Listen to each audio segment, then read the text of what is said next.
Hi, everyone, and welcome back to Brian's Horror Corner, or welcome if you are new. So, today, of course, we're going to continue our 1980s horror series. Specifically, we're going to continue on with 1980, part one of this 10-part series over the next several years. So, anyway, with that being said, today we're going to take a look at a Sasquatch movie, and that is Night of the Demon from 1980, not to be confused with Night of the Demons from 1988, or Night of the Demon, excuse me, or Night of the Demon from 1957, I believe, which is a British horror film. So, yeah, there's a lot of titles of Night of the Demon or Demons. But anyway, this is a 1980 movie, although it actually shows 1983 on the back of this Severin release that I have of it. But I think that's because they finished shooting it in 79 and it really didn't have a theatrical release in the US. Although it did come out in 1980. It wasn't until 1983 in the US where it was released on VHS for the first time. So I think that's how that works. But it is listed as a 1980 horror movie on Wikipedia and all the other lists for 1980 horror movies. So anyway, with that being said, let's just go ahead and get into Night of the Demon here. I haven't watched a lot of Bigfoot movies, I should say, too, other than Harry and the Hendersons, which doesn't really fit into the horror channel here, but I just wanted to throw that out there with my... So Night of the Demon is a 1980 American horror film directed by James C. Wasson, written by Jim Ball and Mike Williams, and starring Michael Cutt, Joy Allen, Robert Collins, Jody Lazarus, Richard Fields, Michael Lang, and Melanie Graham. The film centers on an anthropologist who, along with a group of his pupils, embarks on an expedition to prove the existence of Bigfoot in a rural region of Northern California, only to be stalked and systematically slaughtered by the creature. Completed in 1979, the film was first released on VHS in the United States in 1983. So, kind of what I was saying there. So basically, the film opens with Bill Nugent, an anthropology professor who's approached by Carla Thomas, a young woman whose father was murdered in the woods in Northern California. She suspects that the death was caused by a Bigfoot who, according to legend, resides in the woods in the region. Despite a number of disappearances and brutal murders, including the death of a young couple, the manual emasculation of a biker, and the butchering of two Girl Scouts, police have deemed the theory that of a Bigfoot being responsible. Wait a minute. Police have deemed the theory of a Bigfoot being responsible being a hoax. Carla requests and accompanies Bill along with four students, Roy, Pete, Gary, and Linda, on an expedition aiming to prove Bigfoot's existence. They embark by boat along a river and first camp on the property of an elderly man, Lou Carlson, who has claimed to witness the Bigfoot. Lou allows them to stay, but is evasive when they attempt to speak with him. When one of the students, Roy, bribes Lou with alcohol, Lou suggests they seek out Wanda, a recluse who resides deep in the woods and supposedly holds more information about the Bigfoot. Meanwhile, a hunter camping nearby is attacked and impaled by a Bigfoot on a jagged branch. So yeah, that's the setup and the premise for Night of the Demon. As far as the cast goes, Michael Cutt is Professor Bill Nugent, Melanie Graham is Wanda McGinty, Shannon Cooper is Carla Thomas, Bob Collins is Roy, Jody Lazarus is Linda, Michael Lang is Pete, and Ray Jarris is Gary. So yeah, that's the setup, the premise, and the cast for 1980's Night of the Demon, the Sasquatch movie, Bigfoot movie. My very first one that I've really watched from a horror standpoint. My thoughts on this one, it's another one of these so bad it's good kind of movies, I would say, which I've seen to have a run of those in my 1980 series here. I think I do like it more than I don't. It does have its problems for sure.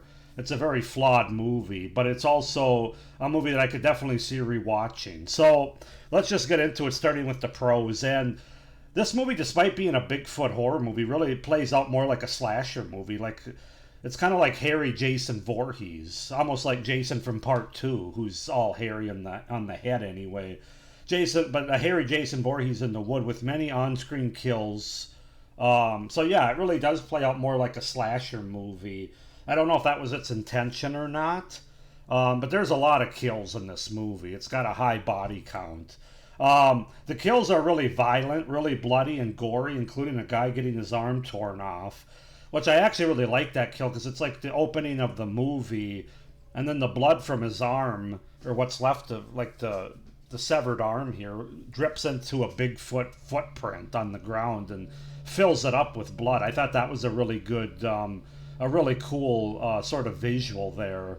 So that's one kill. You get another guy who gets his member torn off, shall we say. That's the biker that a lot of people talk about in this movie, who pulls over to take a leak and ends up walking away and with a bloody middle section and missing a certain member of his body. Then there's lots of other kills as well. There's a character that towards the end that gets his throat slit on broken glass of a window. You have two Girl Scouts that get stabbed to death and eviscerated. You have another guy that gets eviscerated on a saw and then gets his guts pulled out. I mean, it's pretty graphic. It really is. And so yeah, from a kill standpoint, this is definitely going to satisfy the gorehounds out there for sure. Excuse me. On that note, the movie really is unapologetically, it really goes for it without holding back. It holds back very little. Nothing seems to be off limits when it comes to sex, nudity, violence, or blood and gore in the movie. So kudos to the writer, the director.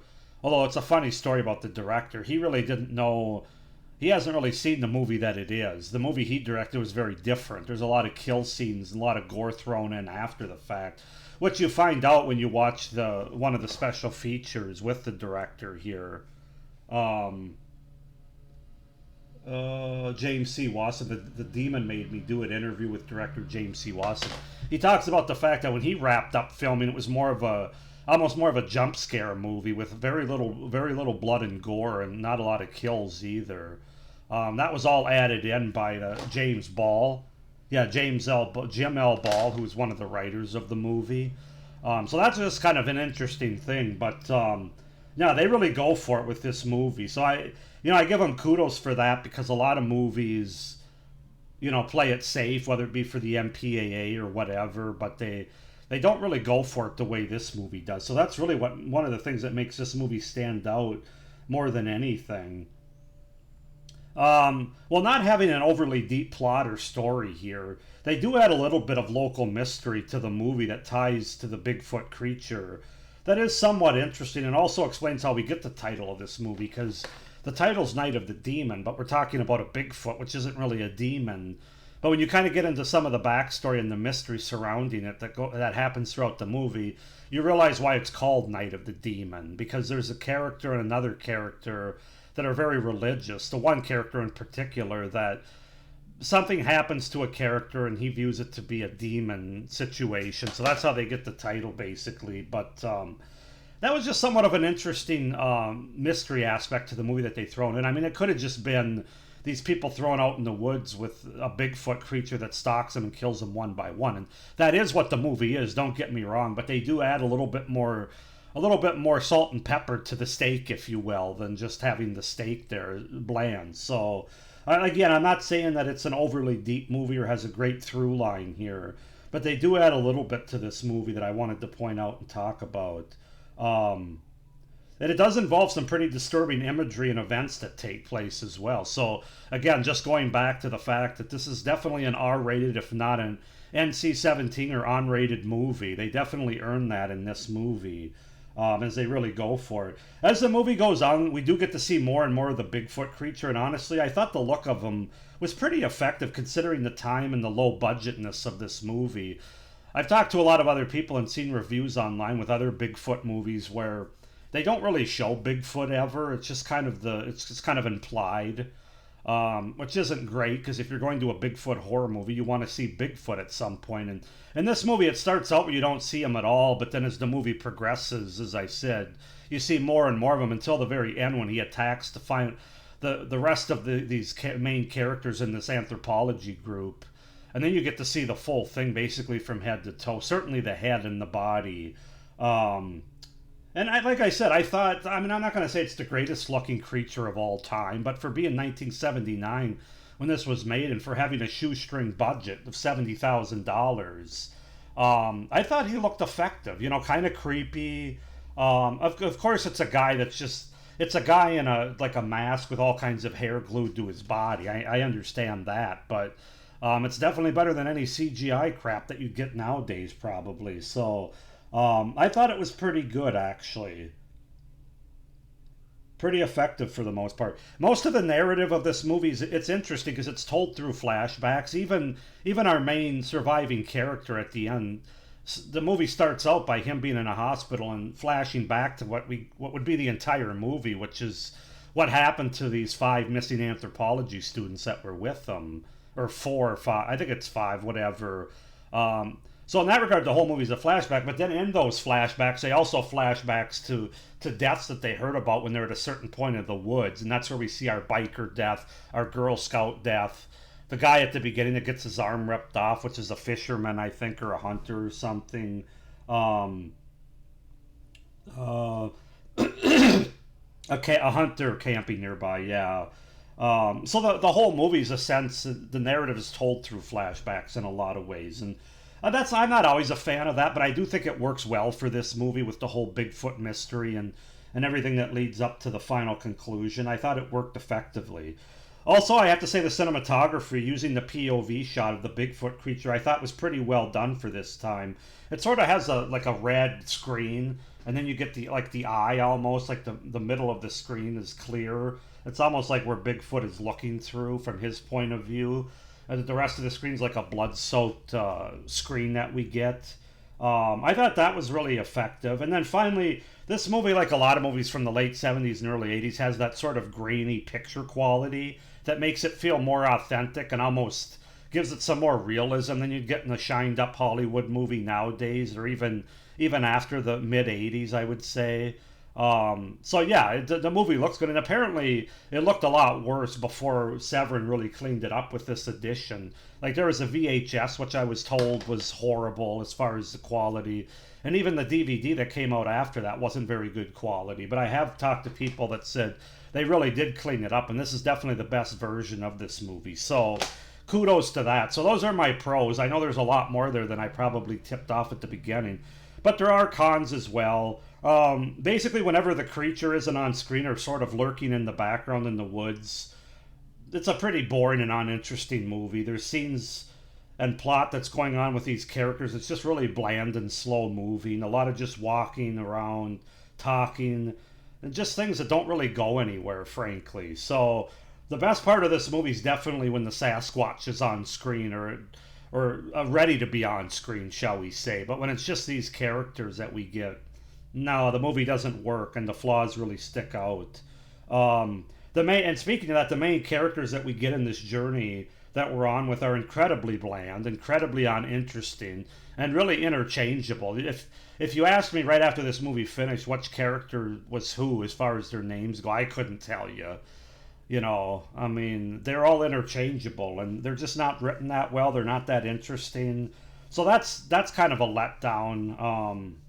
It kind of makes the end a little less impactful than it would have been had we actually given a shit about the characters. So when they get killed, as most of them do, it really holds no real weight. Just a kill. Just another kill in the movie, basically. The movie has a score and musical cues that sound more like an after-school TV special or a Tampax commercial for a teenage girl. This is especially true at the very beginning of the movie when we see the professor, Bill Nugent. He's walking into his class of anthropology students, and then he's met by Carla. The whole build up to that's the opening title sequence in essence, and man, it just doesn't fit this movie. It doesn't fit the violence or the gore that we get in this movie. It's so cheesy, so not a horror movie score that really stands out in a bad way, frankly. It's just very weird and cheesy for this type of violent, gory movie, that's all. The acting's pretty bad overall by our main characters, especially our main group of characters. The only exception might be Melanie Graham, who plays Crazy Wanda. I think she does a pretty good job, as she has to be traumatized and not say a whole lot. I thought she did a good job with some of her physical acting and stuff. But everybody else, bad written characters and bad acting to boot, basically. The movie This is kind of a weird thing. The movie, like I said, is very cheesy in terms of its atmosphere, its dialogue, its characters. But the movie has more of a serious tone where everybody's trying to play it straight. But like that doesn't really work as well given the cheesiness of the stories, the characters, and the atmosphere. It doesn't work for me anyway, so they really would have been better off in this case embracing the kind of silliness of it with some tongue-in-cheek humor and just some more overall craziness, a better fitting score and music. So yeah, I think they made a mistake trying to play it so straight like they did. So those are my cons. Is this a great movie? No. Is it a good movie? I would say no. But it is a fun, rewatchable movie. And I'm going to give it a 7.5 out of 10. I enjoyed Night of the Demon from 1980. Maybe it's because I haven't seen any other Bigfoot movies, but the kills are the best thing about this movie. If you're somebody that's a gore hound and you need your gore itch satisfied, this movie will do it for you. The story and the characters and the writing and the dialogue, not so much. Although, like I said, they do add sort of a mystery, local legend aspect to it that was kind of interesting. So 7.5 out of 10 for Night of the Demon from 1980. Go ahead and comment down below and let me know what you guys think of this movie if you've seen it. Please like this video, hit the little notification bell, and subscribe to my channel so you don't miss any of my upcoming reviews for this series, or any of my great horror content beyond this series, the rest of the year and into next year. So with all that being said, this video has gotten really long. I hope you're doing well. I hope you're enjoying this review series, and as always, stay scared. Bye.